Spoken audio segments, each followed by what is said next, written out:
Good afternoon. एक mega IPO की तैयारी कर रहा है बाजार, स्पेशली हाउसिंग फाइनेंस स्पेस में। कुछ लोगों ने प्रेस कॉन्फ्रेंस में ये भी बात की कि क्या ये एचडीएफसी लिमिटेड बनेगा नेक्स्ट, लेकिन नंबर्स आपके सामने रख देता हूँ किस तरह की सिचुएशन यहाँ बनते हुए दिखाई पड़ेंगी over a period of time.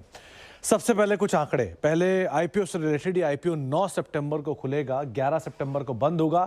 Price band 66 से लेके 70 रुपए के आसपास। इंटरेस्टिंग पार्ट ये है कि 10 रुपए की फेस वैल्यू में आपको ये जो प्राइस बैंड है वो तय होता हुआ दिखाई पड़ा है। साइज करीब 6,560 करोड़ रुपए का इस आईपीओ का। फ्रेश इशू 3560 करोड़ रुपए और ओएफएस करीब 3,000 करोड़ रुपए के आसपास यहाँ पर आता हुआ दिखाई पड़ेगा। तो ये बाइफर्केशन है इस पूरे आईपीओ का।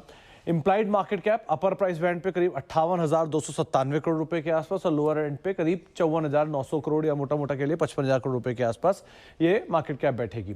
हाउसिंग फाइनेंस जो बजाज है, जो हाउसिंग फाइनेंस का मौजूदा एयूएम है वो रफली 97,000 करोड़ रुपए के आसपास है। आखिरी एचडीएफसी लिमिटेड की जो एनुअल रिपोर्ट थी उसमें 5 लाख करोड़ की उन्होंने एयूएम मेंशन किया था अपना, जब मर्ज होने से पहले।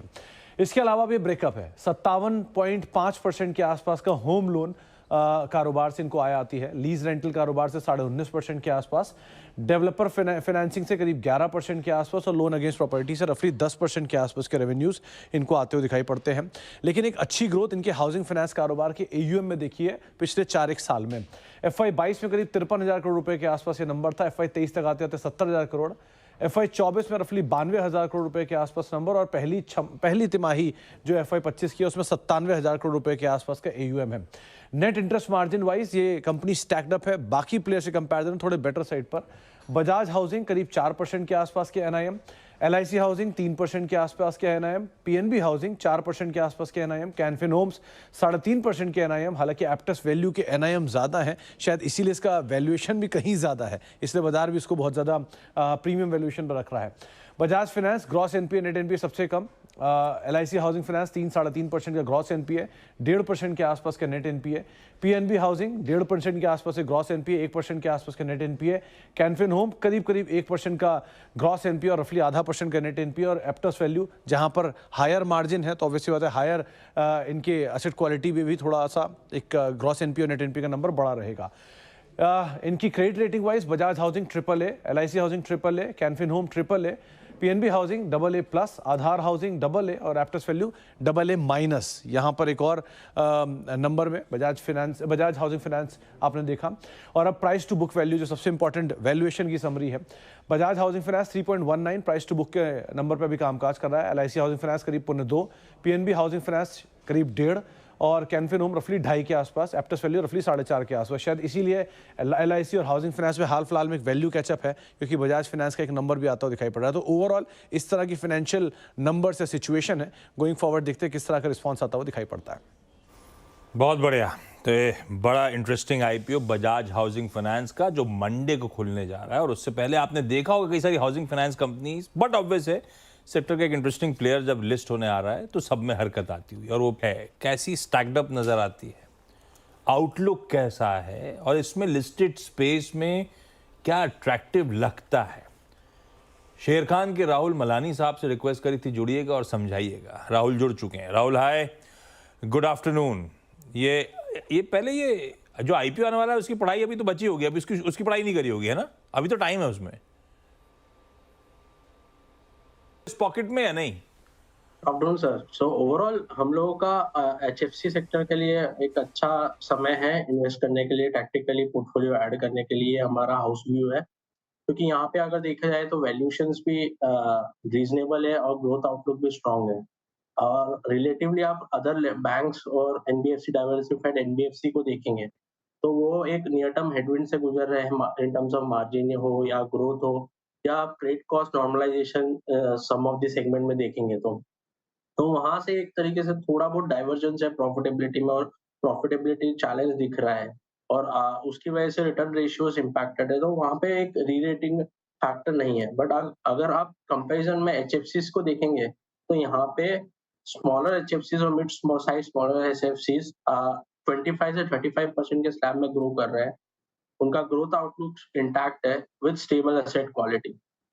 और सम ऑफ दी कंपेयर करेंगे जब हम लिस्टेड प्लेयर्स में तो वहाँ पे लेवरेज भी कम है।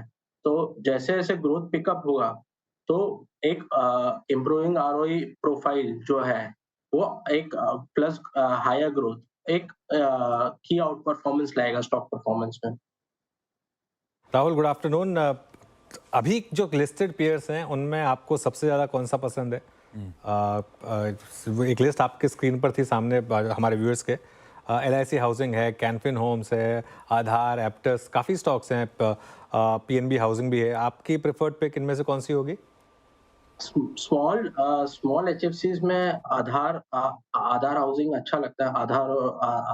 आधार हाउसिंग अच्छा लगता है हम लोगों को। मिड साइज में आप देखेंगे तो हम लोगों का पिक है कैनफिन होम्स।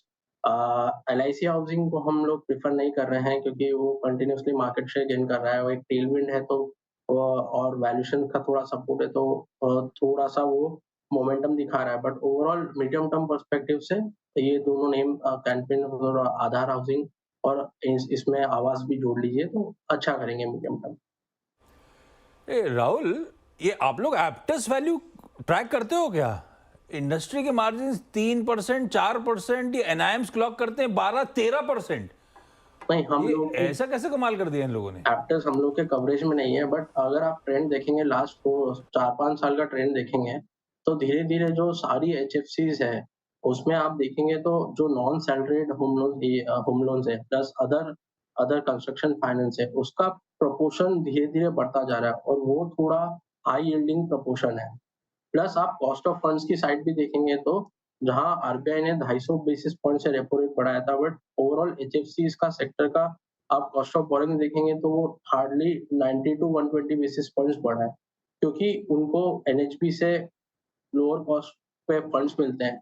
प्लस बैंक्स की तरफ से एमसीएलआर में ट्रांसमिशंस भी कम हुए हैं। बैंक्स ने almost 180 to 200 basis point transmission किया है और जितना भी ट्रांसमिशन हुआ है वो ऑलरेडी पास ऑन हो चुका है।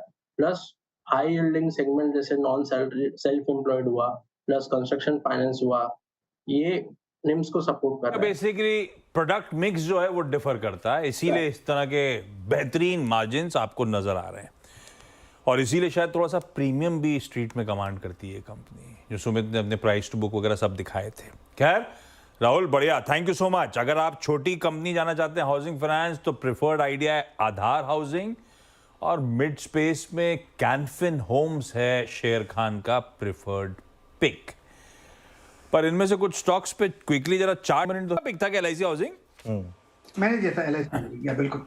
हाँ, रिकवर करा इंट्राडे लोस से। आज मूड बिगड़ा हुआ था, लोस से रिकवरी हो रही है, क्या करना है? अब तक होल्ड है, बाय मोड पर तो LIC हाउसिंग पक्का है। 390 693 पर ट्रेड कर रहा है, कल से ग्रीन में तो ट्रेड कर रहा है, लेकिन मुझे लगता है अपू अब भी ऑन है। 705 720 ये टारगेट है, लेकिन थोड़ा और वक्त देंगे तो 750 भी पॉसिबल है LIC हाउसिंग में। स्टॉप होगा 680 और कुछ नहीं, बाय मोड LIC हाउसिंग।